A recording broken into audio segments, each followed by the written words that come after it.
So this was a fun invasion. I spawned into an AFK host world while he had the Way of the Blue Covenant on, so I decided to farm some blues, you know, for science.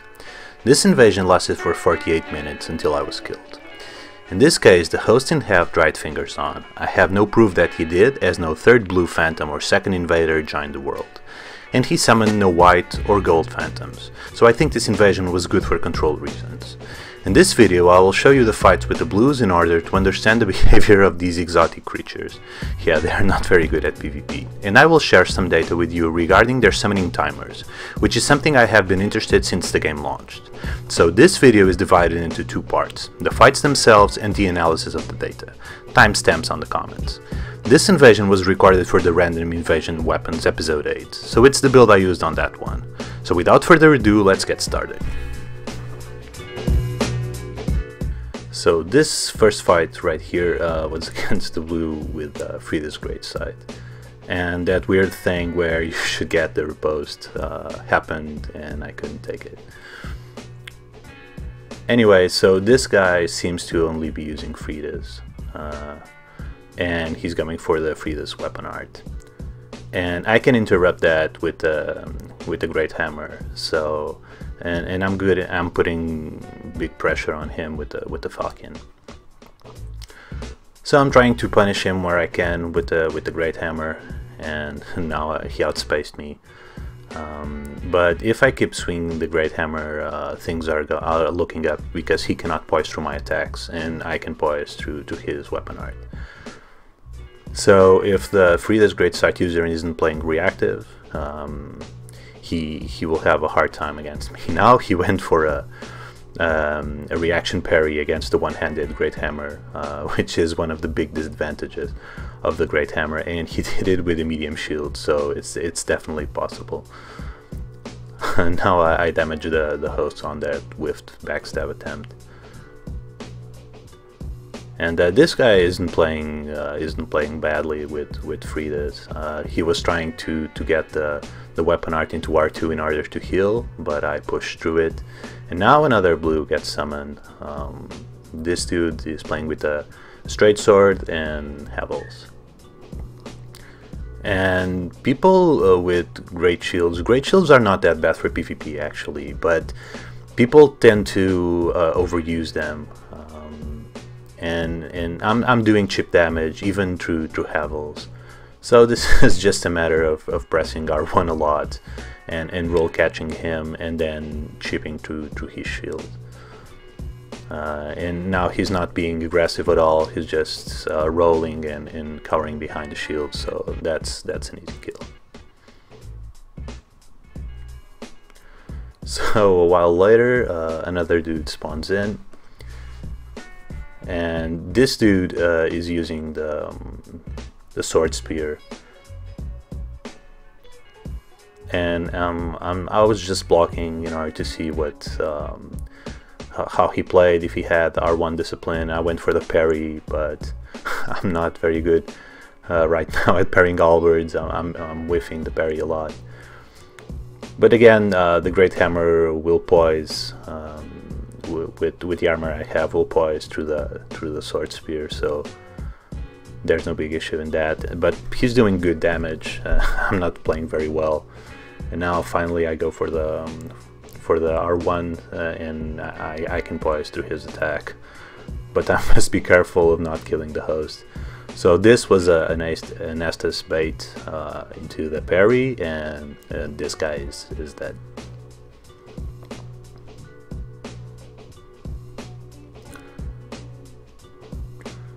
Next one we had another dude with the saw spear, but he's using a shield as well, and the saw spear doesn't work very well while one-handed, especially when not charged.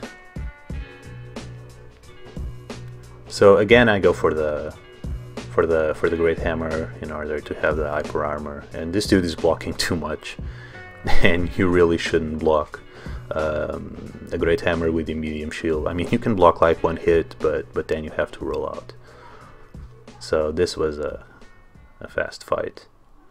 Now this dude has the the noob setup, and I'm not paying a lot of attention to this guy, and I'm being really careless. This is like one of those times where but he's doing a lot of damage. This was too close for comfort. This was clearly one of those situations where I underestimated my opponent.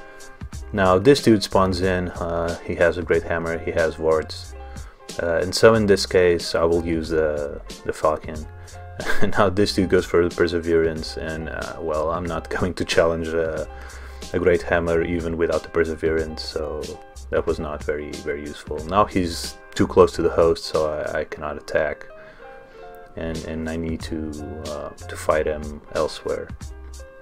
So again, I go for the great hammer because he's not showing a lot of R1 discipline, and so I'm able to outspace him and then roll catch him with the Falchion.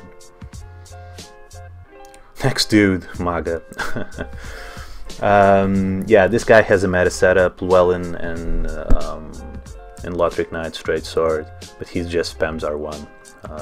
He has a good setup, but he's not a good player. And I was able to set up parry him with on the third swing of the straight sword, and now I finally get the riposte, and bye bye. This dude was like the archetypal noob. Shield of Wand, straight sword, spammy. So this was clearly the kind of dude that was farming the Silver Knight, and then got summoned but he needs a Conquered, so he needs to be aggressive. I'm trying to bait him with the R2 on the Falchion, but then I just go for the Great Hammer, and I'm trying to see what he does, and he keeps swinging, and he's able to heal, and whenever he gets close to the host, I cannot go near him, and he was trying to backstab me.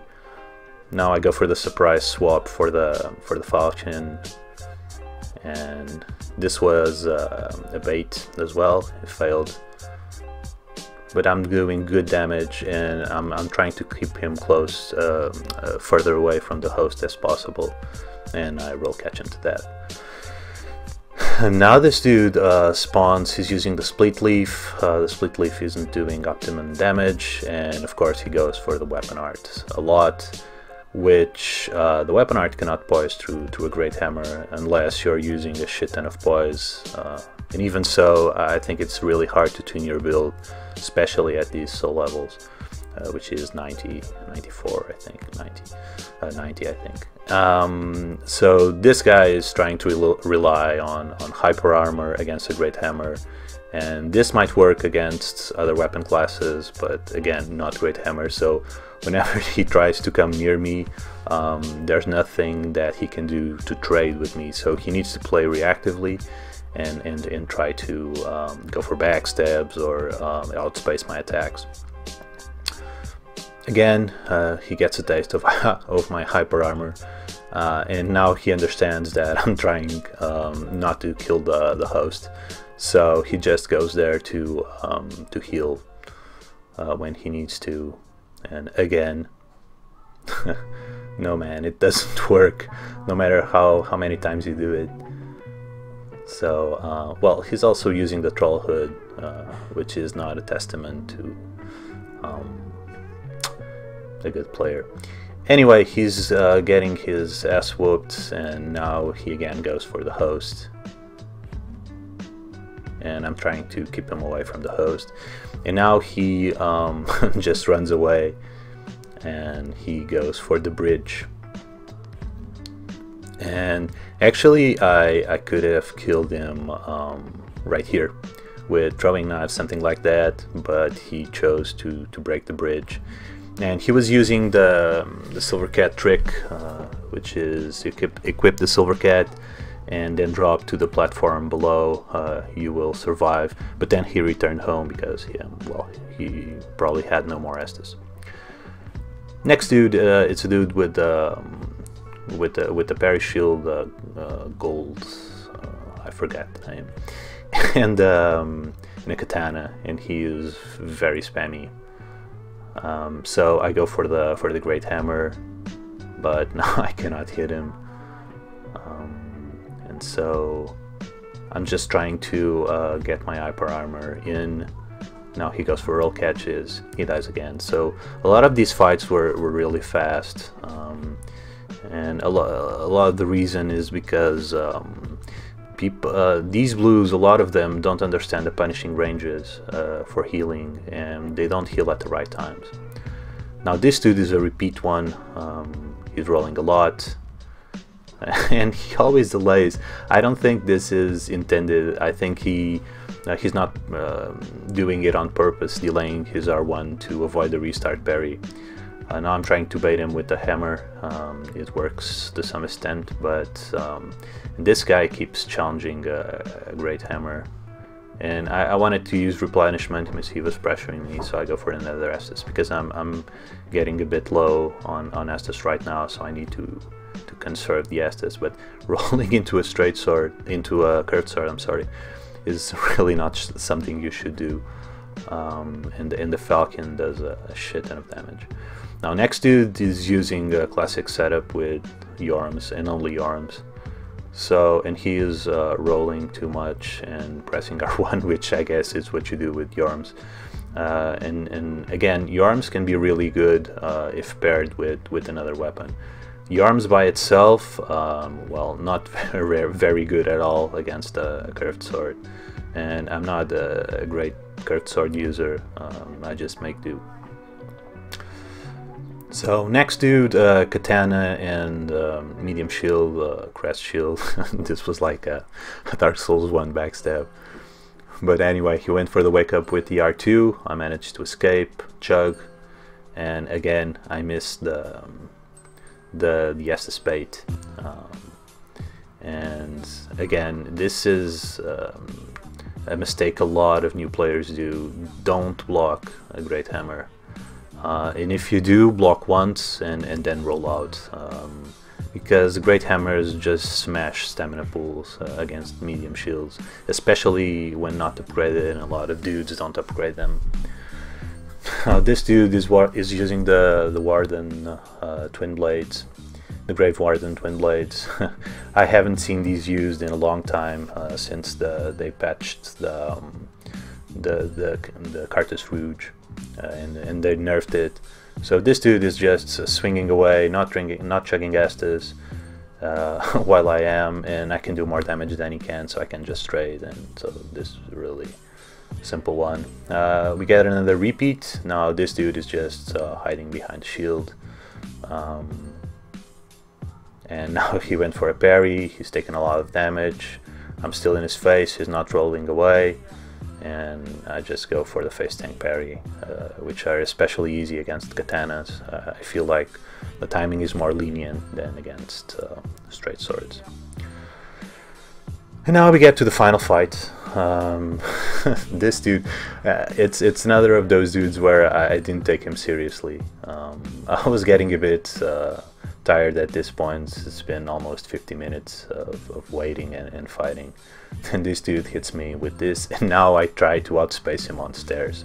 Well, this doesn't work in Dark Souls, and I get the point down. All in all, it was a really cool invasion, and I had a lot of fun. So, about the data, I was interested in determining how long it took for the blues to get summoned. First of all, let me say that the data from this invasion is valid for this invasion only. However, I am trying to extrapolate what happened here to other invasions. I don't know if my theories are right, so take this video with a grain of salt. However, I wanted to share the results and my working theory with you guys. So after the invasion, I built a table with my findings. If you look at this table, you will see that I killed 12 of the blues in under a minute each. Only 3 lasted more than that.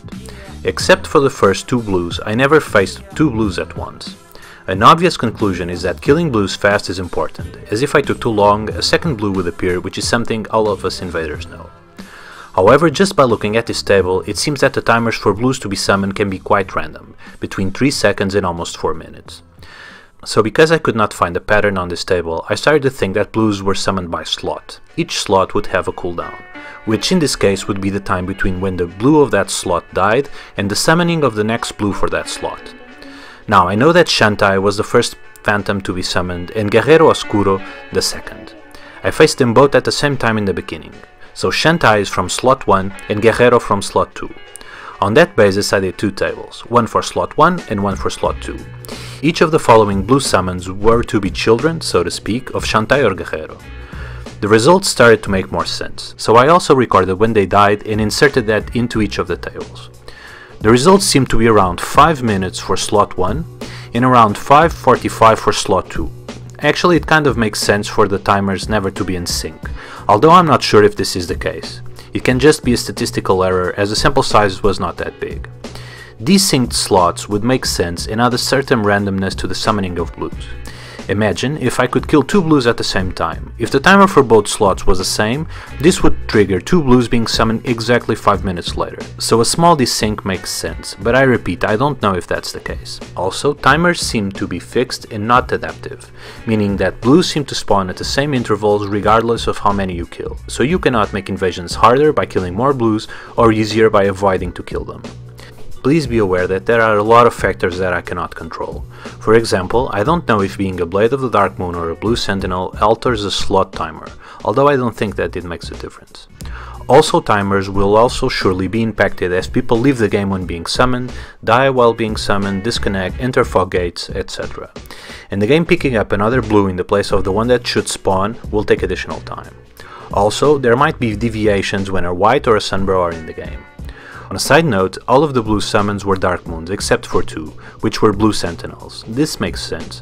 The Blue Sentinel Covenant does not make a lot of sense, and I believe they are only in the game because they fulfill an important mechanic function of protecting hosts in the early game, as the Dark Moons are only found in the mid to late game in Anor Londo. And that's it, guys. Oh, and by the way, do you guys know of any Reddit thread about this? Is this similar to your in-game experience? Anyway, I just thought it was fun to share this data with you guys. So thanks a lot for watching, and I'll see you next time. Raven out.